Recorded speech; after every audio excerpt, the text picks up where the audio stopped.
다 같이 찬송가 321장 찬양하심으로 하나님 앞에 새벽기도를 드리겠습니다.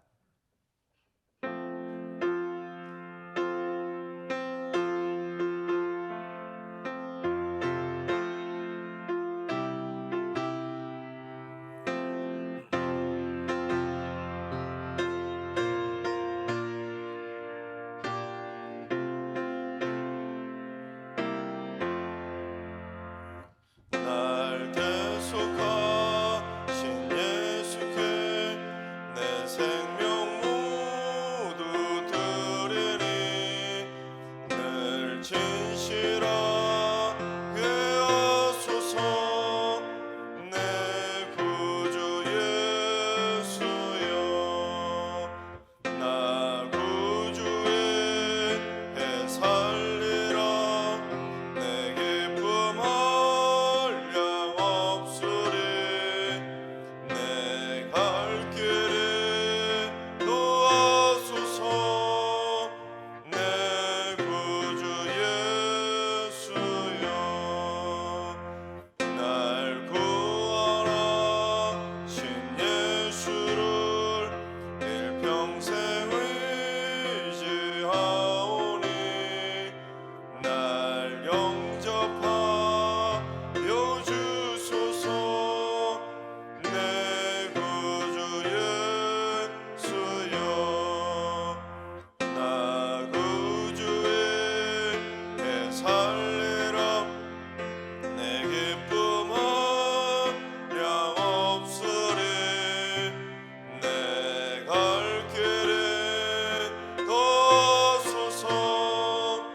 내 구주 예수여, 주 십자가에 달리사 날 자유하게 했으니 내 몸과 마음을 주 위에 하쓰게 하소서. 나 구주의 애 살리라. 내 기쁨 한량 없으리. 내 갈 길에 도와소서.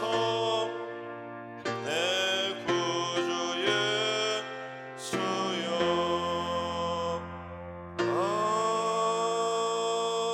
아멘.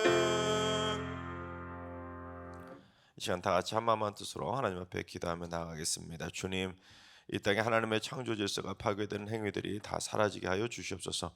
무엇보다 비성경적인 가치관으로 세상을 어지럽게 하는 모든 악인들의 죄악된 생각들을 다 꺾어주시고 이 땅에 거룩한 하나님의 나라가 속히 임할 수 있도록 성령의 새바람과 부흥의 파도가 밀려오게 하여 주시옵소서.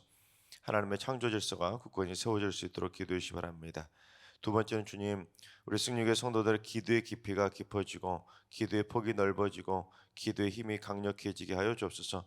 기도할 때마다 하늘문을 열어주시고 성령의 진동하심으로 역사해 주시고 어둠 영들이 다 떠나가게 하여 주시옵소서. 정욕으로 구하거나 의심하며 구하는 잘못된 욕심의 기도는 다 사라지게 해주시고 못 구해서 못 받는 일도 다 사라지게 하여 주시옵소서. 성령으로 기도의 능력을 더해줄 수 있는 모든 성도들 될 수 있도록 기도해 주시기 바랍니다. 세 번째는 주님, 우리 승리교회 주거 문제로 고통받고 있는 성도들의 주거의 안정을 위해서 기도합니다. 높아져만 가는 전세금과 월세를 감당하지 못하고 있는 성도들의 삶의 물질의 복을 허락하여 주셔서 주거가 안정되게 하여 주옵소서. 물질의 파수꾼도 세워주셔서 헛돈 나가지 않게 지켜주시며 안정적인 보금자리를 잘 만나게 하여 주시옵소서. 성도들의 주거가 안정될 수 있도록 기도해 주시기 바랍니다. 시간 세 가지 기도 제목과 오늘 예배와 오늘 하루의 삶을 위해 다 같이 합심으로 기도하며 나아가시겠습니다. 다 같이 기도합니다.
참 좋으신 하나님께서 오늘 이 새벽에 주시는 말씀은 시편 42편의 말씀입니다.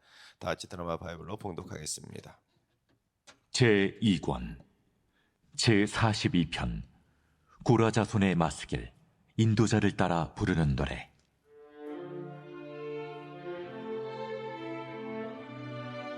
하나님이여, 사슴이 시냇물을 찾기에 갈급함같이 내 영혼이 주를 찾기에 갈급하니이다. 내 영혼이 하나님, 곧 살아계시는 하나님을 갈망하나니 내가 어느 때에 나아가서 하나님의 얼굴을 배울까? 사람들이 종일 내게 하는 말이 내 하나님이 어디 있느냐 하오니 내 눈물이 주야로 내 음식이 되었도다.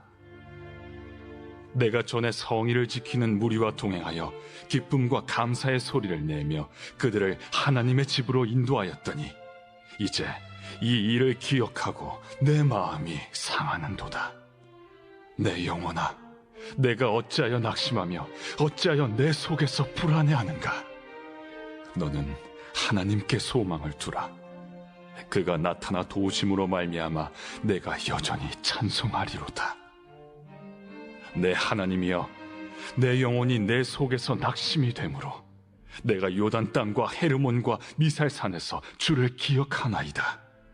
주의 폭포 소리와 깊은 바다가 서로 부르며 주의 모든 파도와 물결이 나를 휩쓸었나이다. 낮에는 여호와께서 그의 인자하심을 베푸시고 밤에는 그의 찬송이 내게 있어 생명의 하나님께 기도하리로다. 내 반석이신 하나님께 말하기를 어찌하여 나를 잊으셨나이까? 내가 어찌하여 원수의 압제로 말미암아 슬프게 다니나이까? 하리로다. 내 뼈를 찌르는 칼같이 내 대적이 나를 비방하여 늘 내게 말하기를 내 하나님이 어디 있느냐 하도다. 내 영혼아, 내가 어찌하여 낙심하며 어찌하여 내 속에서 불안해하는가? 너는 하나님께 소망을 두라. 나는 그가 나타나 도우심으로 말미암아 내 하나님을 여전히 찬송하리로다. 아멘. 할렐루야. 하나님께서 오늘도 새날을 선물로 주셨습니다. 오늘 하루도 주님과 동행하면서 믿음으로 담대하게 승리하는 행복한 하루가 되시기를 주님의 이름으로 축원합니다. 시편은 총 150편이나 되는 긴 한 권의 책인데 이 한 권의 책을 다시 세분하게 되면 5권으로 세분해서 나눌 수 있습니다. 어제까지 지난주 본문이었던 1편부터 41편까지가 제1권입니다. 그리고 오늘 42편부터 72편까지가 제2권인데 총 31편의 시가 모여 있습니다. 그러니까 제1권은 1편부터 41편까지 41편의 총 41편의 시편으로 구성되어 있는데 42편은 31편으로 좀 적어졌습니다. 근데 1권과 2권에 두드러진 차이가 있습니다. 제1권은 거의 대부분이 다 다윗이 지은 시들만 모아져 있는데 제2권에는 다윗의 시 말고 고라 자손이 지은 시가 상당수가 많이 수록되어 있는 것을 보게 됩니다. 자, 그렇다면 이 고라가 누구냐? 고라는 모세의 사촌이었습니다. 그런데 이스라엘 백성들이 출애굽하고 광야 생활을 하지 않습니까? 그런데 광야 생활을 하다가 이 고라가 반역을 꾀한 겁니다. 어떻게 했냐면 루벤 자손인 다단과 아비람과 온과 무리를 지어가지고 족장 250명을 막 선동질을 해가지고는 모세의 권위에 도전하면서 왜 너 혼자만 지도자를 하냐고 우리도 지도자 할 수 있다는 식으로 모세의 지도권에 도전을 하게 된 것입니다. 하나님이 세워주신 지도자였던 모세에게 심각한 도전을 한 것이죠. 그러자 하나님께서 그들을 심판하셔서 고라하고 다단, 아비람, 옴 그러니까 고라에게 동조했던 그 4명의 지도자들은 땅이 갈라져서 땅 속으로 빨려 들어가서 죽임을 당하게 됩니다. 그리고 그들에게 동조했던 족장 250명은 하나님이 심판의 불을 내려서 불에 타서 다 죽게 됩니다. 하지만 그때 다행히 이 고라의 세 아들들은 죽지 않고 살아남게 됩니다. 여러분, 고라의 세 아들들이 자기 아버지가 땅속으로 빨려 들어가서 죽는 것을 바라봤을 때 얼마나 큰 충격을 받았겠습니까? 와, 그 충격은 여러분 겪어보지 않으면 모르지 않겠습니까? 여러분, 여러분의 부모가 갑자기 땅이 쫙 갈라지는데 땅속으로 빨려 들어가서 죽는데 여러분 어떻게 맨정신으로 그걸 바라볼 수 있겠습니까? 그래서 고라의 세 아들들은 그나마 아버지의 실수를 거울 삼아서 그 자손들을 믿음으로 잘 키웠던 것으로 보입니다. 여러분 생각해 보세요 한번. 고라 자손들을 그 세 아들들을 바라볼 때 사람들이 얼마나 뒤에서 수군댔겠습니까? 야, 쟤네들 아버지가 누군지 알아? 하면서 얼마나 뒤에서 수군댔겠습니까? 그 충격적인 사실 때문에 이 고라의 세 아들들은 부끄러워서 제대로 얼굴 들고 살지 못했을 겁니다. 우리로 말하면 고종 황제를 패싱하고 그 일본에게 나라를 팔아넘겼던 을사오적 그 친일파의 후손이라고 한다면 그 얼마나 부끄럽겠습니까? 사람들이 다 친일파라고 얼마나 뒤에서 수군댔을 텐데 그 말을 들었을 때 얼마나 부끄러웠겠습니까? 때문에 고라의 자손들도 그 조상의 부끄러운 모습을 반복하지 않기 위해서 늘 신실한 모습으로 하나님 앞에서 바로 서려고 노력을 했던 것으로 보입니다. 그래서 결국 수백 년 만에 이 고라의 자손들은 조상의 죄과를 만회할 기회를 얻게 되었는데 이 고라 자손이 드디어 하나님의 성전에서 봉사할 기회를 얻게 된 것입니다. 수백 년 만에 다윗 시대의 고라 자손이 이제 드디어 성전에서 봉사하게 되었는데 어떻게 봉사하게 됐냐면 성전 뭉지기로 그리고 찬양대로 또한 성전에서 빵을 굽는 성전 요리사가 되어서 성전에서 하나님을 섬기는 성전 봉사자가 된 것입니다. 그러니까 하나님이 세우신 권위에 도전했다가 심판을 받았던 그 반역자 집안이 이제는 하나님이 세우신 성전에서 봉사하는 믿음의 집안으로 완전히 탈바꿈하게 되었던 것입니다. 여러분 고라 자손이 하나님의 심판을 받고 역사에서 사라질 줄 알았는데 수백 년 만에 드디어 성전 봉사자로 다시 세움받게 되었으니 여러분 고라 자손이 생각할 때 이게 얼마나 감개무량했겠습니까? 우리로 말하면 친일파의 후손이 이제 다시 백성들에게 다 인정을 받고 하나님께 인정을 받아서 다시 정계로 진출한 거나 마찬가지일 테니 얼마나 기쁘고 행복했겠습니까? 그런데 고라 자손이 그처럼 어렵게 수백 년 만에 정신 차려서 하나님의 품으로 다시 돌아오게 되었는데 어느 날 느닷없이 나타난 압살롬의 반역 때문에 성전을 비우고 또다시 성전을 비우고 도망치게 된 것입니다.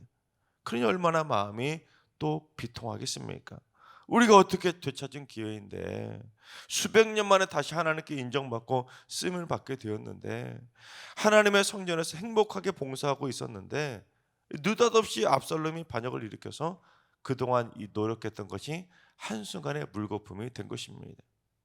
그래서 본문 42편에는 바로 그때 고라 자손이 당황하는 모습이 그대로 드러나고 있는데 우리 4절을 한번 봉독해 보겠습니다. 내가 성의를 지키는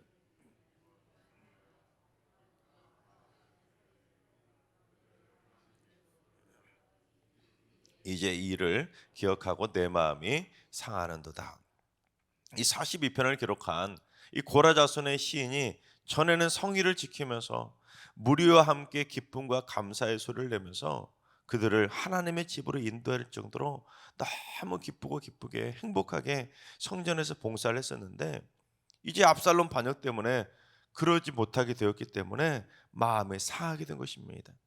그러면서 사람들이 다 고라 자손을 향해서 손가락질하고 수군낸 겁니다. 너희들 하나님 도대체 어디 있느냐? 너희들 예전에 그 반역자의 집안이지? 너희들 또 심판받은 거 아니냐? 너희들 이제 하나님 안 도와주실 거야 하고는 그들 향해서 또다시 막 비난한 겁니다. 여러분 실제로 그런 상황 되면 얼마나 마음이 상하겠습니까? 고라의 세 아들들이 아버지가 죽는 것을 보고는 우리는 저렇게 하면 안 되겠구나 하고는 정신 바짝 차려서 그 자기 후손들에게는 얘들아 절대로 그러면 안 돼 하고는 계속해서 그게 대물림 되면서 신앙교육을 해가지고 드디어 이제 수백 년 만에 다시 하나님의 성전에서 봉사할 수 있는 기회를 얻게 되었는데 또다시 성전에서 쫓겨나듯이 도망쳐 나왔으니 얼마나 그 마음이 비참했겠습니까? 그래서 고라 자손의 첫 번째 시편인 이 42편을 보면 고라 자손이 얼마나 애타게 하나님을 간절히 찾았는지 그들의 애타는 그 끓는 마음을 찾아볼 수 있습니다. 그런데 이 42편을 제대로 알려면 먼저 이 42편과 43편의 관계를 좀 알 필요가 있는데, 시편 42편과 43편이 원래는 한 편의 시였지만 이 학자들이 생각할 때는 시편 150편을 서로 쭉 다섯 권으로 편집하는 과정에서 시편 42편과 43편이 하나였는데 두 편의 시편으로 쪼개서 갈라서 따로 수록한 것으로 추정하고 있습니다. 왜냐하면 이 두 가지 결정적인 이유 때문인데, 42편부터 계속해서 그 표제어를 보시면 고라 자손이 썼다는 것을 알 수 있도록 고라의 이름이 쭉 계속해서 언급이 되는 것을 알 수 있습니다. 한번 쭉 뒤에 있는 시편을 쭉 찾아보시면, 넘겨보시면 계속해서 그 뒤편에 고라 자손의 이름이 쭉 수록이 되어 있습니다, 표제어에. 그런데 43편만 유일하게 붙어 있지 않습니다. 그러니까 42편과 43편이 하나의 시편이라는 것이죠. 또 하나 결정적인 이유가 뭐냐면 시편 42편 5절하고 마지막 절은 11절, 그리고 43편 마지막 절이 똑같습니다, 내용이. 그래서 이 노래로 따진다면 이 42편 1절부터 5절까지가 1절이라는 거예요. 1절. 그리고 42편 6절부터 11절까지가 2절 가사이고, 그리고 43편의 내용이 3절 가사인 것입니다. 그런데 시편을 편집하는 과정에서 이 3절 가사인 43편만 따로 떼어 놓았다는 것입니다. 자, 그렇다면 어떤 내용이 똑같은 내용으로 세 번이나 반복되는지 반복된 구절인 5절을 한번 봉독해 보겠습니다. 내 영혼아, 내가 어찌하여 낙심하며 어찌하여 내 속에서 불안해하는가? 너는 하나님께 소망을 두라. 그가 나타나 도우심으로 말미암아 내가 여전히 찬송하리로다. 5절 말씀은 이 하나님께 다시 버림받을까 봐 두려워하는 고라 자손의 그 간절하고 애끓는 심정이 묻어나고 있습니다. 이 고라 자손들은 자기 조상이 반역죄 때문에 하나님께 잊혀질까 봐 그렇게 수백 년 동안 낙심하며 불안에 떨다가 겨우겨우 성전에서 복귀할 수 있었는데, 압살롬 반역 때문에 또다시 성전을 떠나야 됐으니 낙심하고 불안하게 떨게 되었다고 고백하고 있는 겁니다. 그러나 고라 자손들은 하나님께 다시 소망을 두게 된 것입니다. 하나님께 반역을 저질렀다가도 수백 년 만에 다시 하나님께서 복귀시켜 주셨는데, 이번에도 하나님께서 반드시 자기들을 복귀시켜 줄 거라고 믿고 하나님께 소망을 두고 하나님을 찬송하며 고백한 것입니다. 그렇습니다. 아무리 하나님의 심판을 받아서 절망적인 상황에 처한다 할지라도, 하나님께 버림받아서 두려워하고 떨며 낙심하고 그 모든 마음한테 불안에 떤다 할지라도 하나님께 소망을 두면 하나님은 긍휼이 하나님이기에 우리를 다시 회복시켜 주신다는 소망을 품게 된 것입니다. 아무리 낙심되고 아무리 불안하고 아무리 두렵고 아무리 우울해도 하나님께만 소망을 두며 살아간다면 하나님은 절대 우리를 버리지 않으시기에 고라 자손은 하나님께 소망을 두고 찬송할 수 있었던 것입니다. 그게 바로 소망의 하나님에 대한 확신이었던 것입니다. 여러분, 낙심과 불안과 두려움과 우울은 우리의 마음을 상하게 할 뿐 전혀 우리의 영혼에 도움이 되지 않습니다. 따라서 그런 상황에서는 억지로라도 여전히 찬송하며 소망의 하나님을 바라보아야 되는 것입니다. 왜냐하면 찬송에는 기쁨과 평안이 임하기 때문입니다. 찬송에는 회복의 능력이 임하기 때문입니다. 우리가 아무리 주홍빛처럼 더러운 죄를 저지르며 살아간다 할지라도 하나님께서는 긍휼의 하나님이시기에 그 주홍빛깔의 죄악들을 새하얗게 지워주시는 분이시기 때문에 우리는 늘 언제나 하나님의 긍휼하심을 힘입을 수 있도록 소망을 두고 살아가야 되는 것입니다. 바라옵기는 낙심과 불안과 두려움과 우울 때문에 마음이 상했을 때 우리 모두 다 같이 찬송 부르며 그 모든 어려움을 이겨내시기를 주님의 이름으로 축원합니다. 다음으로 이 고난 중에는 사슴처럼 갈급한 심령으로 하나님을 간절하게 찾아야 되는 것입니다. 우리 1절을 봉독해 보겠습니다.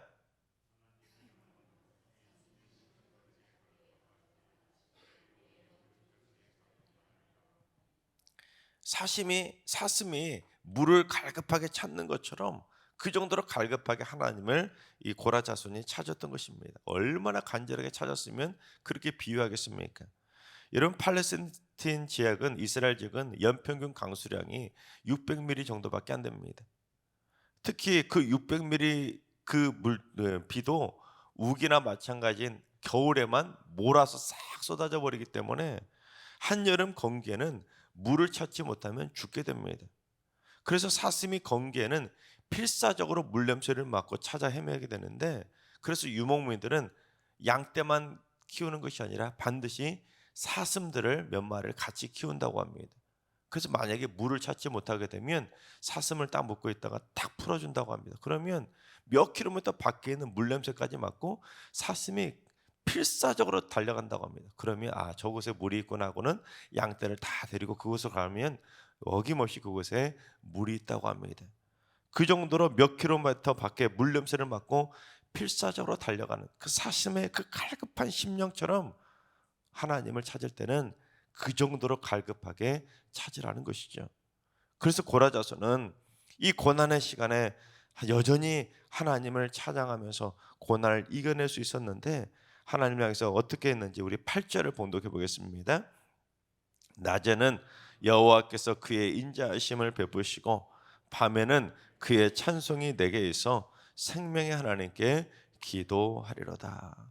하나님께서 낮에는 인자하심을 베풀어 주시기 때문에 이 자기가 밤에는 하나님을 찬송하면서 생명의 하나님, 그 소망의 하나님을 간절하게 찾으면서 하나님께 기도한 것입니다.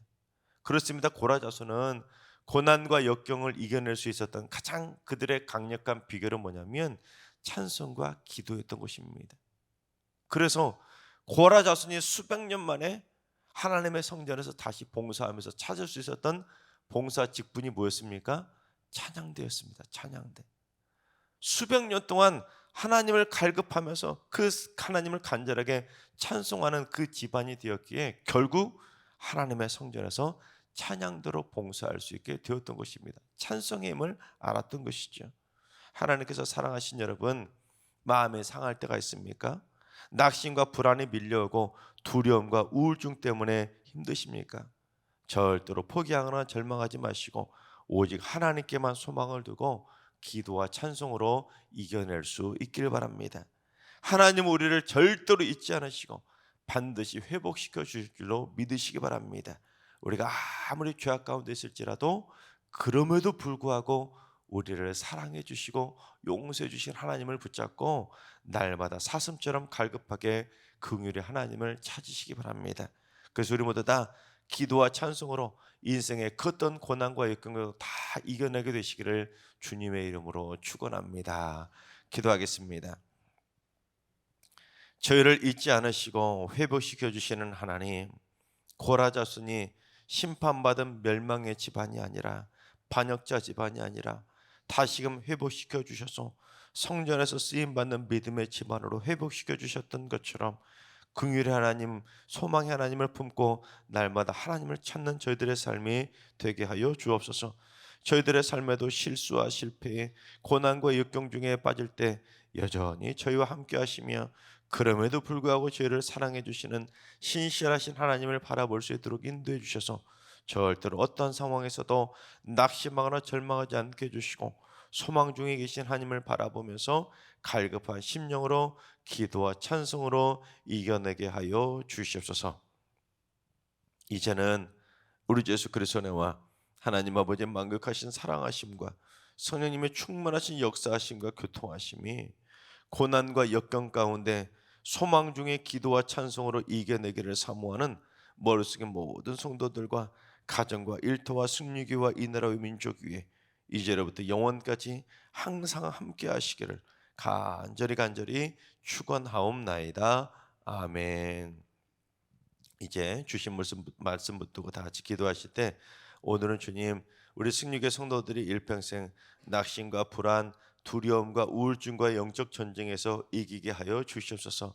소망 중에 계시는 하나님을 바라보게 해주시고 시냇물 찾아 헤매는 사슴과 같이 갈급한 심령으로 주를 찾게 해주시고 날마다 기도와 찬송으로 매일매일의 삶을 승리하며 살게 하여 주시옵소서. 환우들과 연로하신 어르신들과 사랑하는 자손들 모두 일평생 입술에서 기도와 찬송이 끊어지지 않게 해주시고 자손 되도록 하나님의 성전에서 쓰임받는 신앙의 명가를 이루게 하여 주시옵소서. 새벽 제단 쌓는 분들이 새벽을 깨우며 기도할 때마다 하나님의 놀라운 은혜와 사랑을 깨닫게 해주시고 기도와 찬송에 응답해 주셔서 날마다 생명수 시냇가를 만나게 하여 주시옵소서. 오늘도 모든 성도들의 삶 속에서 푸른풀밭과 쉴만한 물가로 인도하여 주시옵소서. 이러한 기도 제목과 여러분이 가지고 나온 기도 제목을 가지고 충분히 기도하며 나아가시겠습니다. 다 같이 기도합니다.